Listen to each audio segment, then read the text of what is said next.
Assalamualaikum Pak Dika. Saya datang kemari untuk menagih hutang kepada Pak Dika.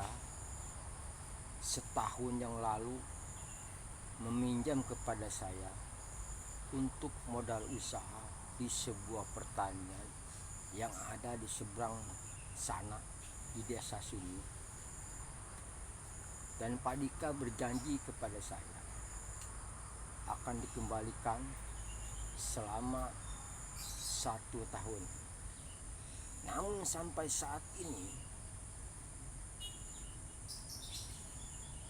dan detik ini saya datang kemari untuk menagih hutang kepada Pak Dika yang setahun yang lalu Pak Dika datang ke rumah saya untuk meminjam uang untuk modal usaha di sebuah pertanian. Tetapi kenapa di saat saya menagih kepada Pak Dika mengelesnya? Saya sudah bijaksana kepada Pak Dika agar uang itu dikembalikan dalam tempo 1 tahun. Saya kasih waktu kepada Pak Dika. Mungkin kalau orang lain, Pak Dika, hutang yang saya pinjamkan sebesar 20 juta itu akan dijadikan bunga. Tetapi saya tidak. Kenapa saya tidak dijadikan bunga? Karena itu dilarang oleh agama, Pak Dika. Saya minjamkan uang 20 juta kepada Pak Dika agar Pak Dika bisa berkembang di sebuah pertanian sana dengan minjam uang kepada saya 20 juta. Tidak apa, asalkan Pak Dika bisa mengembalikannya hutang itu tepat pada waktunya. 1 tahun lebih, 1 tahun 2 bulan Pak Dika minjam uang kepada saya 20 juta. Sudah lewat 2 bulan. Tetapi saat saya menagih, Pak Dika tidak ada untuk mengembalikannya kepada saya. Kalau Pak Dika tidak bisa membayar hutang 20 juta itu, bicaralah kepada saya, Pak Dika. Datang ke rumah saya dengan baik-baik. Saya tidak akan marah kepada Pak Dika, asalkan Pak Dika jujur kepada saya.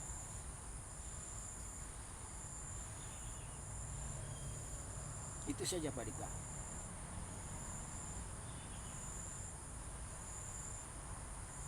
Jadi intinya Pak Dika ini tidak bisa bayar hutang kepada saya yang 20 juta. Tidak apa, Pak Dika, saya ikhlas ridho menolong Pak Dika atas uang yang 20 juta itu yang Pak Dika pinjam kepada saya. Kalau memang Pak Dika tidak bisa mengembalikan yang hutang kepada saya, bicara baik-baik. Saya, Pak Dika, kehilangan uang 20 juta itu kepada Pak Dika. Kenapa saya berkata begini kepada Pak Dika? Karena Pak Dika adalah sahabat saya. Sahabat saya dari kecil. Sampai kita berumah tangga, kita masih bersahabat.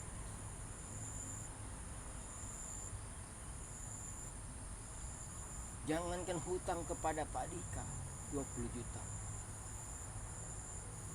Teman-teman saya pun banyak yang meminjam hutang kepada saya, tidak bisa membayarnya. Tapi saya bijaksana kepada para sahabat saya. Kalau memang kalian tidak bisa membayar hutang kepada saya, tidak apa, asalkan kalian betul-betul bicara dan jujur kepada saya. Tidak masalah, Pak Dika.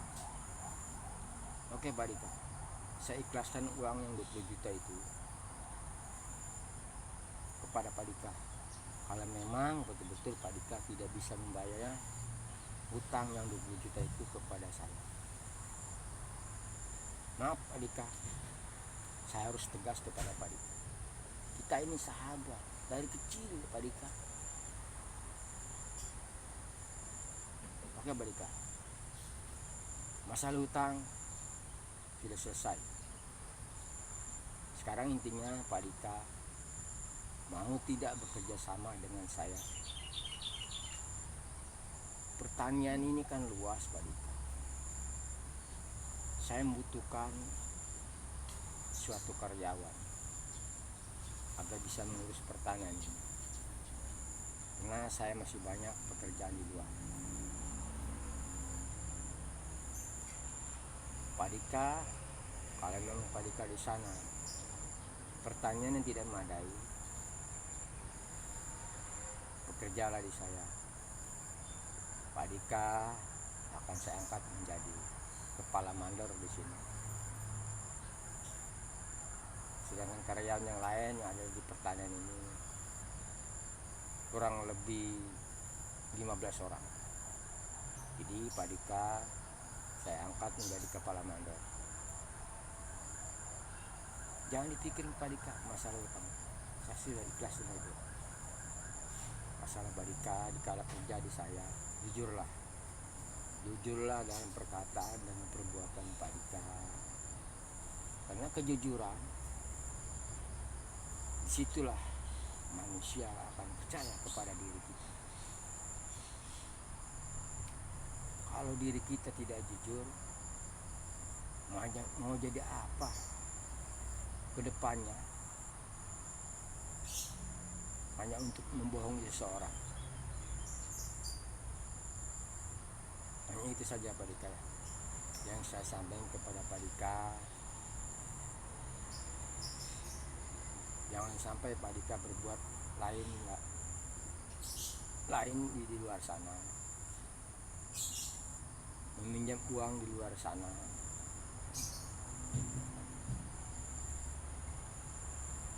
Mungkin kalau di luar sana Pak Dika minjem uang itu begitu sulit, harus ada bunganya, tapi di saya tidak.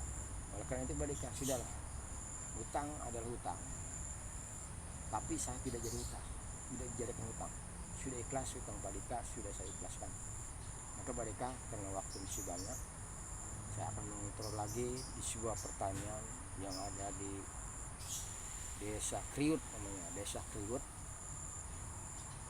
Desa apa Pak Dika?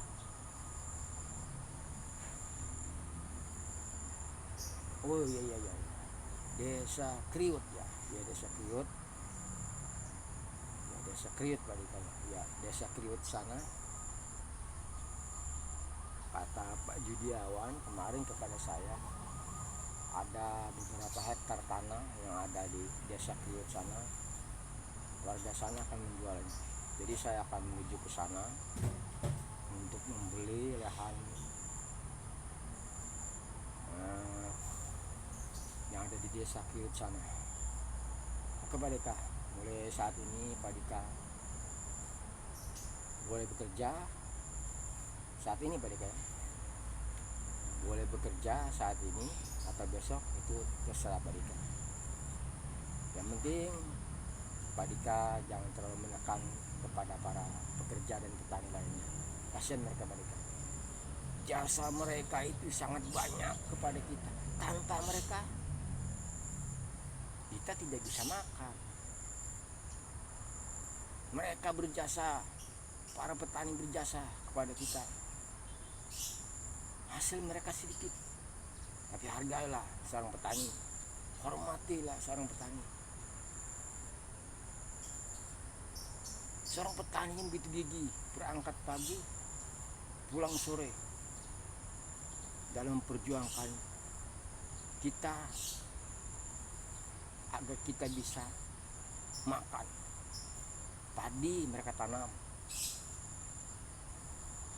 tanpa mereka kita tidak bisa makan. hormatilah petani, hargailah petani. Jasa petani sangat tinggi buat kita.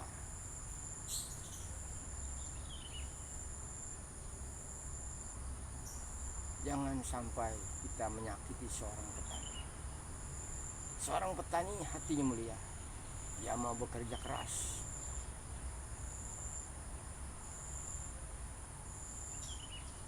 Agar kita sebagai manusia menghargai satu sama lainnya. Oke Pak Dika, sampai di sini saja.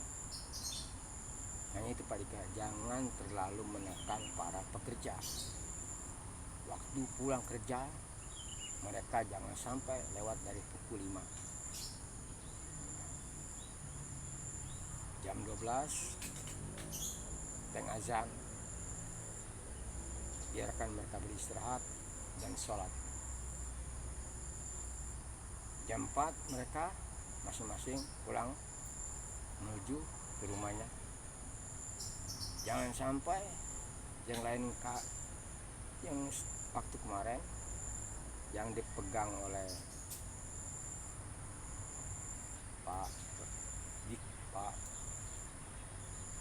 Pak siapa namanya, Pak Rika itu selalu menekan karyawan dan pekerja.